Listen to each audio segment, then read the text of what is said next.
right, guys, we're back with another 5 questions with somebody famous-ish. John Sears, the grandfather, the father of X275, and actually kind of modern-day drag radial racing. You started X275, Ultra Street, and now Limited 235. Am I missing anything in there? Maybe Florida Real Street back in the day. Okay. Yep. So basically, when drag radial racing started taking off, you kind of stepped in and right time, right place, and you've just been here ever since, huh? Yeah, sort of like a old wart or a mole. So, John, you're a veteran. You worked a lot of people don't know, but you worked a full-time job for the U.S. government, and then recently, now this is what you do, right? Yeah, I'm fully retired now. So once that took place, I decided to start the RTRA, the Radial Tire Racing Association, back up again. It was a group out of Texas that originally ran it, and I asked if I could use the name. I really liked it and figured that would be a great opportunity to kick off a new business.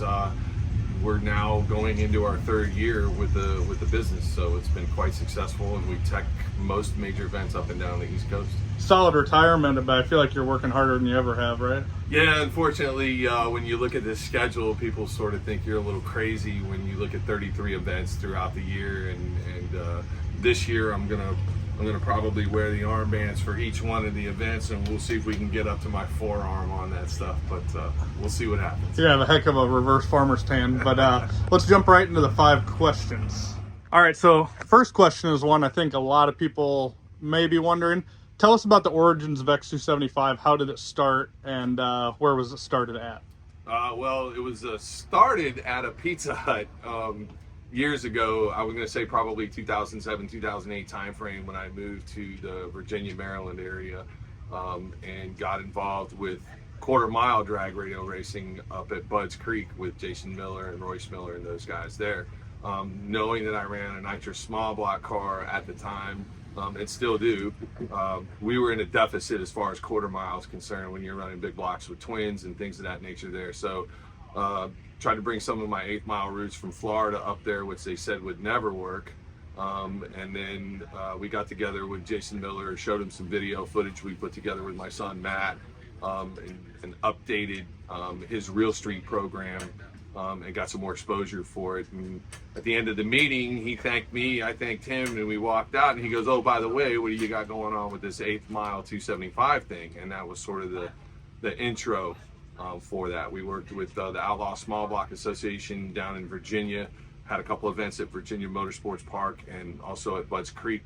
We were allowed to run on Sundays. That's how it kind of took off. Worked with Nate Pritchett and his brother Adam, Jason Miller, my friend Randy. We all sat down one day and we put together what we thought was a set of rules, and that was basically to start an X275 at a Pizza Hut. And basically the rules have not changed at all since that day, No, right? yeah. They're still the same set of rules. Locked up. You guys nailed it the first shot.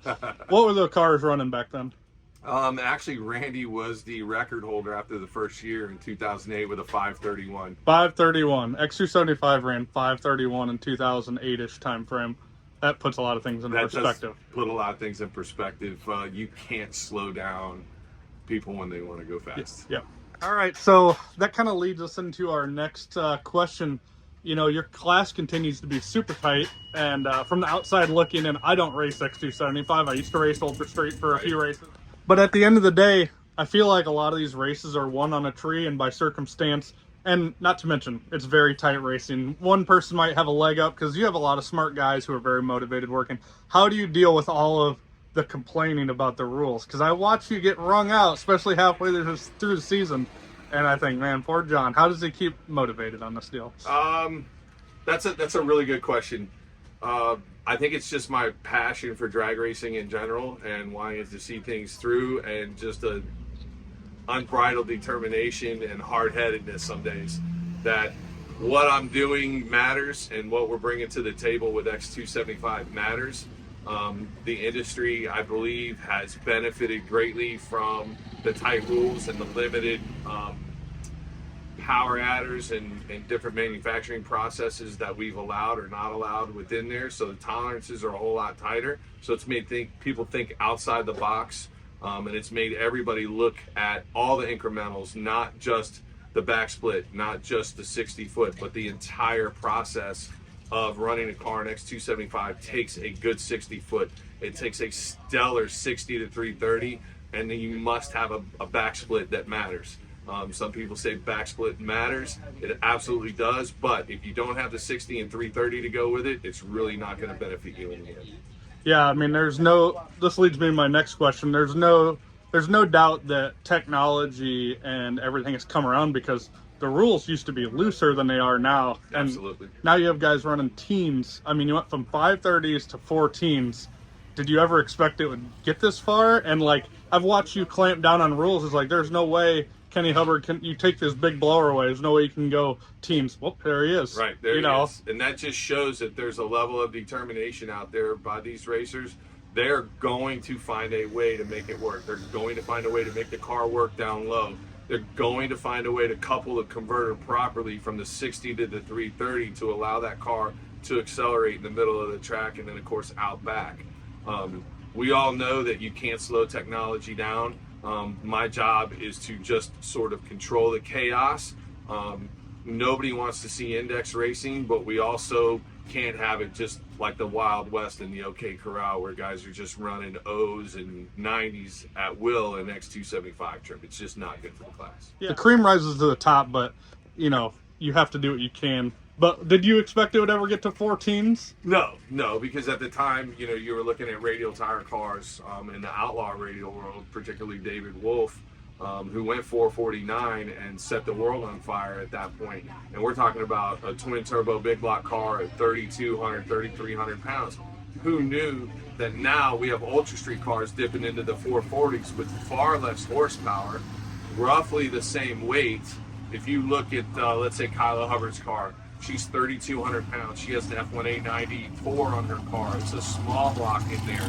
How is that car capable of going 440 at 3,200 pounds? Yeah, I mean, there's no doubt that the technology that's been developed in X275 Ultra Street has also brought heads-up racing across the board up. You know, you have these people learned all this stuff, and now it translates into no time, into, you know, your street car shootouts and everything else. So it's it obviously has worked in bringing the whole, you know, industry up. Oh, so absolutely. we all thank you. I think we thank you for that. Probably not, but I mean, I would love to be able to be competitive at 530, but it's not a realistic.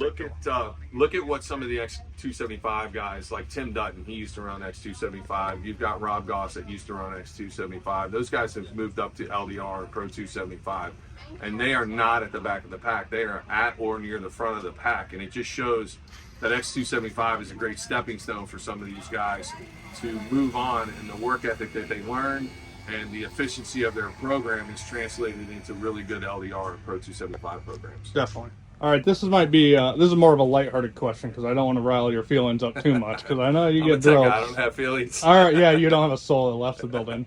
What is your favorite car of all time? My favorite car of all time would have to be 69 Chevelle, probably a Yanko 427 car.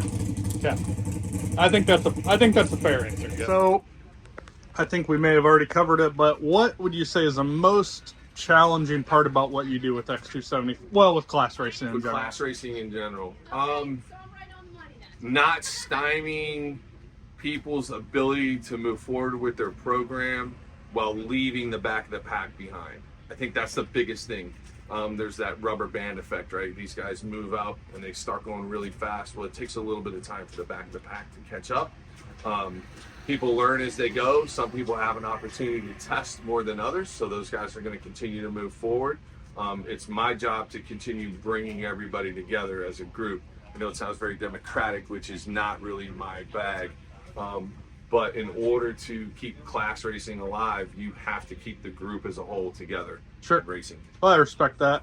I also have no idea how you keep up with all the different combinations, because let's face it, between turbos and blowers and nitrous technology and everything else in between, it's ever evolving and everybody wants a piece of the pie. So hats off to you. I don't know how you even. Fortunately, we have a good rapport with a lot of the manufacturers. And they now have communicated to us when there's new product coming out, and we give them the yay or nay on that stuff. Tommy Kundrick years ago told me that the Pro 275 tire was going to be a game changer Of course, I puffed my chest up and I was like, bring it. And well, they did. And now look, they go 360s on that tire. So the Pro 275 tire from Mickey Thompson has an X in the part number, and that's there for a reason. Just like the old F1X from Pro Charger has an X in the part number for a reason. So X275. I don't know of too many other classes or organizations that have had numbers or letters or definition of their class put into a part number. I think that's a first. Yeah, it says a lot about what you're doing. So that was 5 questions, but I always have a bonus question, so it might be called 6 questions. Tell us about the most ingenious way somebody's ever cheated since you've been tech, at these races. It's not going to be at a heads up event. It's going to be at a no time event that I'll bring up. In the rules package, it said car must have front frame rails. Front frame rails must be installed. Didn't say where, didn't say how. The gentleman decided to cut 2 stock frame rails out of a junk car and ratchet strap them to the chassis on the inside of the car because it didn't specify that they had to be in the stock location. Just shows. I loved his enthusiasm and the ingenuity. I did not appreciate having to deal with that argument because I really had no leg to stand on because you have to look at the way the rules are written, and it did not say stock location. Yeah, I mean, that's one of those, you get it for one race, but you better be ready to work and change your car after this one, and I'm sure you get a lot of that stuff. Oh, yeah, absolutely. I know I've heard the stuff about must have carpet, so somebody puts a carpet square in the car, must have frame, same stuff, so I'm sure you've seen it all. But that's something you guys should know. When you come through Tech Line at one of these races, you're not getting much past this guy. We're trying to keep you guys honest. He's looking at your battery for nitrous bottles. He's looking at, things inside your data logs, all that stuff. We want to know why you have a Schrader valve on the chassis. Yeah, exactly. So, thanks, John. I think this has been really cool. Obviously, me and you have those long night discussions all the time, but it's great for the world to see how this started and hear your side of the story. Thanks, Thanks, John.